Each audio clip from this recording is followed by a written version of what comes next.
Hello, Cruellas! Mabuhay! This is Gay Salertec and welcome back to my channel. At ito na nga ang napakauso dito sa mga pageant vlogger at saka mga pageant enthusiast na ninarank nila ang ranking nila ng beauty pageant kung sino ba ang mas bongga at number 1 to number 10. Ako naman yung basis ko ay kung sino pa rin ang the best pageant. Not to the point sa mga eksena nung 2025 ha. Pero maglalabas din ako ng video about 2025 kung sino yung the best. But so far, ang unahin ko kung sino ang the best pageant ever. Oh my God. Miss Universe agad? Ano ba yan? Di man lang siya pinagitna. Eh, syempre, sino pa ba? Kahit yung Miss Universe ay wala ng credibility, wala ng standards, at wala ng integrity, number 1 ko pa rin siya.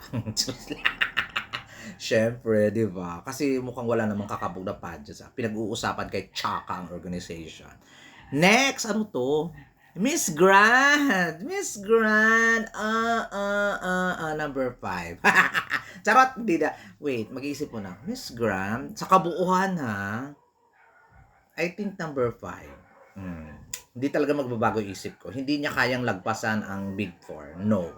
Kahit ano pang tuwad niya. Kahit maganda pang ang production.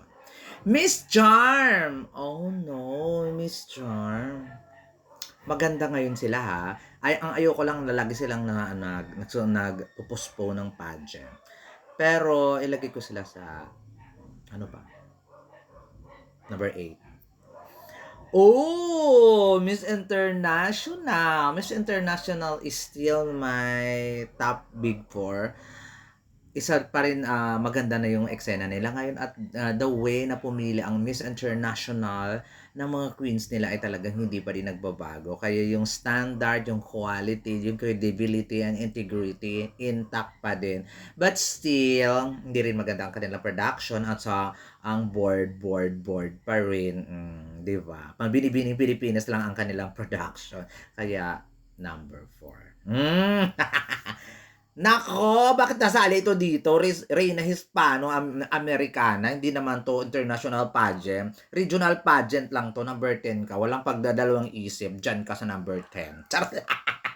Kumbaga, regional pageant lang naman, taka yung pageant nila, hindi mo maintindihan, nakakaloka. So, dyan ka lang sa number 10. Maintindihan mo na kung may nakurunahan na. Ayaw nilang mag-adjust kasi para lang yun talaga sa mga Spanish. Ang dami kong pinagsasabi, no?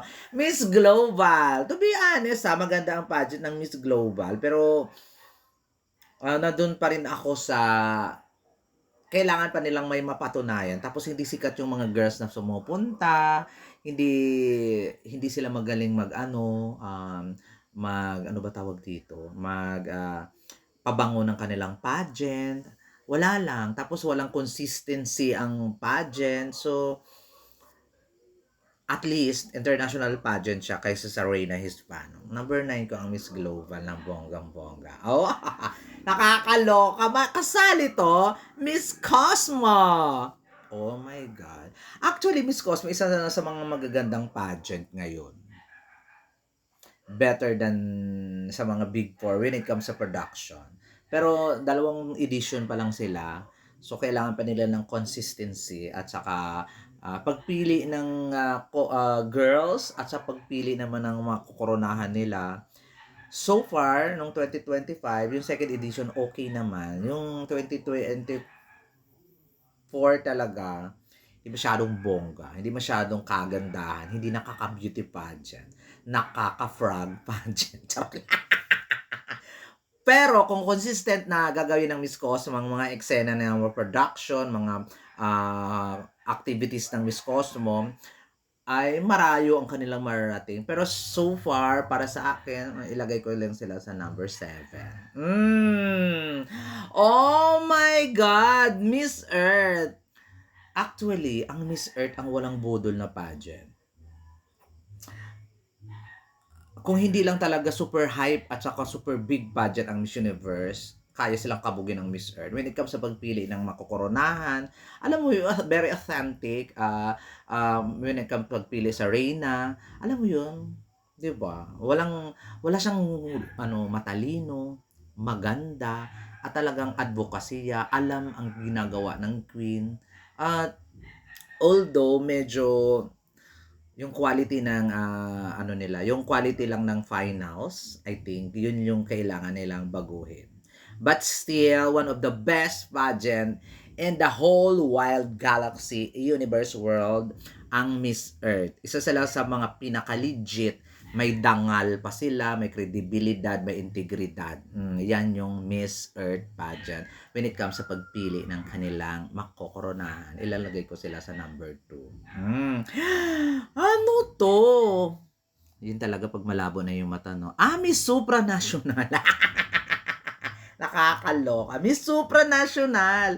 To be fair ha, yung Miss Supranational, maganda lang yung pageant nila pag coronation night. Pero wala kasi ganap ang Miss Supranational. Kumbaga hindi man parang kung ikumpara mo sila sa mga lower pageant, mas maganda pa yung ginagawa ng Miss Charm or at saka Miss Cosmo. Pero still, Miss Supranational, isa yun sa mga mararaming contestant at saka medyo matagal-tagal na rin na pageant. Ilalagay ko siya sa number 6. Oh no! Isa sa mga favorite ko before na pageant. Ito, Miss World. Isa sa pinakamalaki at kauna-unahang pageant na ginanap sa buong mundo. Ang Miss World Beauty Pageant. May natitira pa bang slot? Charot.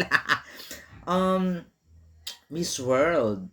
When it comes sa charity, when it comes sa advocacy, winner ang Miss World.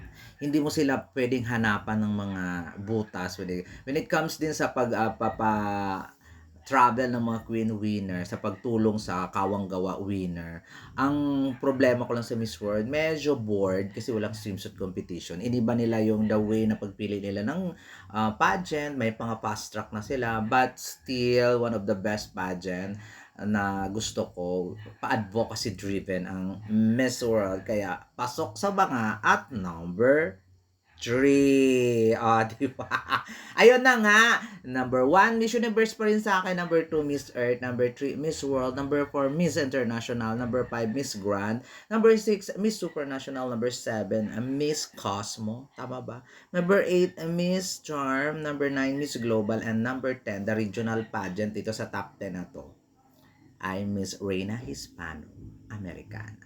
That's all for today at abangan ninyo ang best pageant for me for 2025.